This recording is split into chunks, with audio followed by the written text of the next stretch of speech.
اللہ کے قریب چلے جاؤ گے، اللہ کی رضا پہ۔ حضرت سفیان ثوری دعا مانگ رہے تھے، یا اللہ راضی ہو جا، یا اللہ راضی ہو جا، یا اللہ راضی ہو جا، دعا مانگ رہے تھے۔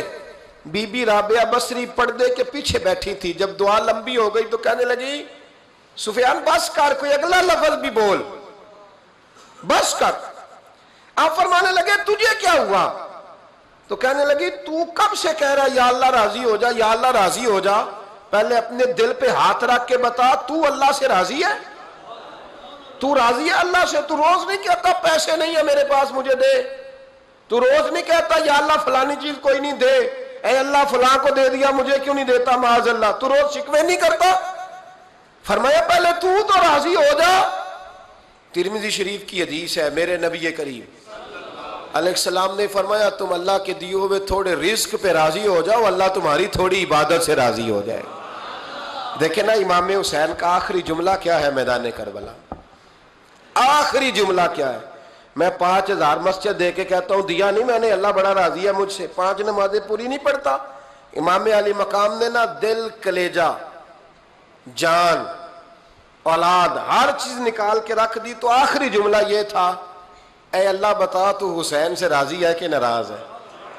اللہ تو راضی ہے کہ ناراض ہے؟ بھائی پہلی بات رحمت الہی، دوسرا اللہ کی رضا پہ، یعنی عجیب بات ہے نا، جب اللہ کروڑوں دے تو دنیا چھپاتی ہے، اور جب تھوڑا کاروبار ٹھنڈا ہو جائے تو ساری دنیا کو دنیا بتاتی ہے۔ تو جب میں تو کہہ رہا ہوں کہ میں بندہ ڈھونڈ رہا ہوں جو مجھے ملے، آ کے کہے کہ شکر کا طریقہ بتاؤ، تو مل ہی نہیں رہا۔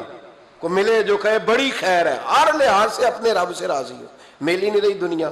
تیسری بات، اگر اللہ کے قریب جانا ہے، یہ ان لوگوں کے لیے جو معرفت الہی کے متلاشی ہیں وہ خاص توجہ کریں۔ اگر رب کریم کے قریب جانا ہے تو پھر ایک ذہن بنائیں کہ میرا رب میرے ساتھ ہے، میرا رب میرے نحن اقرب الیہ من حبل الورید۔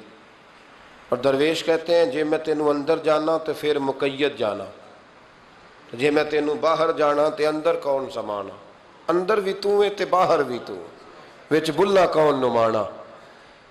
پھر تصور کریں کہ اللہ میرے ساتھ ہے۔ حضرت جنید بغدادی رحمۃ اللہ علیہ کہتے ہیں میں نے اپنے مرشد سے کہا کوئی وظیفہ جو پڑھا کروں، تو فرمانے لگے جنید پڑھا کر کہ اللہ میرے ساتھ ہے اور اللہ مجھے دیکھ رہا ہے، یہ وظیفہ پڑھا کر۔ کیمرے لگا دیے ہر جگہ ہماری گورنمنٹ نے، کہتے ہیں کیمروں کی مدد سے پکڑا گیا، کیمروں کی مدد سے مسجدوں کے دروازوں پہ کیمرے، ایئرپورٹوں پہ کیمرے، ریلوے اسٹیشن پہ کیمرے، بڑے بڑے جنرل سٹور پہ کیمرے، نیچے لکھا ہے خبردار کیمرے کی آنکھ آپ کو دیکھ رہی ہے۔ کیمرے کی آنکھ دیکھے تو لوگ گناہ نہیں کرتے، تو یہ کیوں نہیں سوچتے کہ رب ہمیں دیکھ رہا ہے؟ یہ تصور کیوں نہیں جمتا کہ رب ہمیں؟ اور اللہ فرماتے ولی من خاف مقام ربہ جنتان، جو اللہ کے سامنے کھڑے ہونے سے ڈر جائے گا نا، اللہ اسے 2 جنتیں عطا فرمائے گا۔ اللہ اسے ایک دفعہ اگر کوئی ڈر گیا اللہ کے سامنے کھڑے ہونے، کتنی دفعہ بولیں تو صحیح؟ اس پر ہمارے مفسرین نے لکھا ہے کہ کبھی زندگی میں ایسا ہو کہ گناہ پر ہمارا پورا قبضہ ہو گیا ہو، گناہ پورا قابو میں آ گیا، اب کوئی روکنے والا نہیں، تو فرمایا جو اس وقت اللہ کے خوف سے ڈر جائے گا اللہ اسے 2 جنتیں عطا فرمائے گا۔ امام شافعی رحمۃ اللہ علیہ کے زمانے میں نا ایک بادشاہ کا اپنی بیوی سے جھگڑا ہو گیا، تو وہ بھی ملکہ تھی، کسی بادشاہ کی بیٹی تھی، شہزادی تھی، اس نے بھی سخت جملہ کہا، کہنے لگی چل دور ہٹ جہنمی، معاذ اللہ۔ اب اس نے اپنے خامند کو جہنمی کہا تو وہ کہنے لگا اس کا خامند کہ اچھا تو مجھے جہنمی کہتی ہے، جا پھر اگر میں جنتی نہیں تو تجھے 3 طلاقیں۔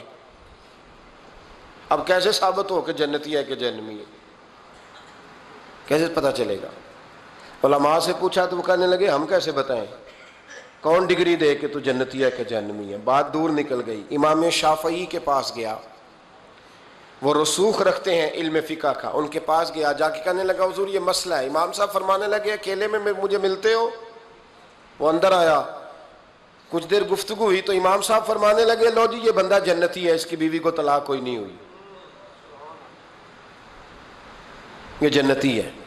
آپ کو پتہ ہے لوگ فتویٰ جلدی دے دیتے ہیں، کچھ لوگ خلاف تقریریں کرنے لگے کہ بادشاہ تھا تو امام صاحب نے بچا لیا ہے، کیسے آپ نے ڈگری دے دی کہ جنتی ہے جی تو امام صاحب کہنے لگے تم بحث نہ کرتے تو میں بات پردے میں رہنے دیتا. سنو، میں نے بادشاہ کو تنہائی میں بلا کے پوچھا ہے کہ کبھی اللہ سے بھی ڈرے ہو؟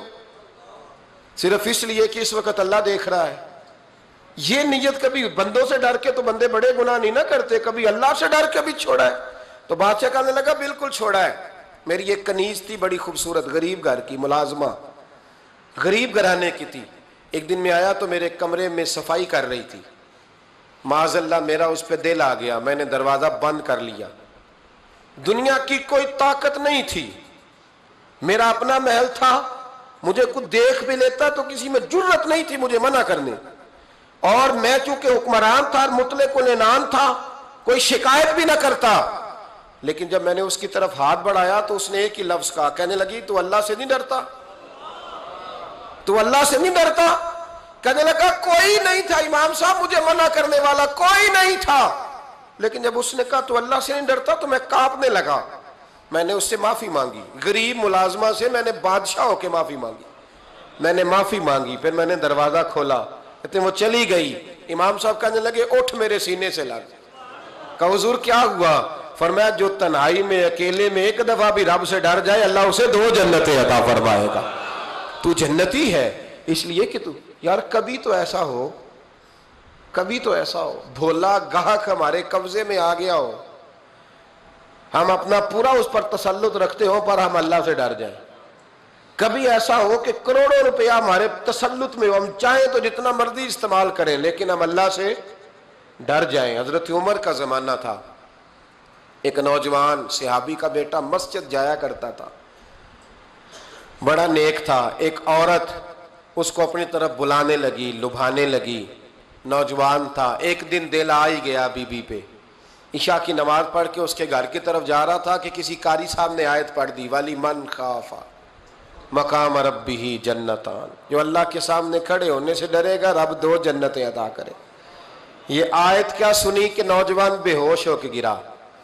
کسی نے باپ کو خبر دی کہ تیرا بیٹا بے ہوش ہے. باپ گھر لائے، بالوں میں ہاتھ پھیرا، بیٹے کیا ہوا؟ اس نے آنکھیں کھول کے کہا ابا جی میں نے گناہ کیا نہیں، لیکن میرا قبضہ پورا ہو گیا تھا گناہ پہ.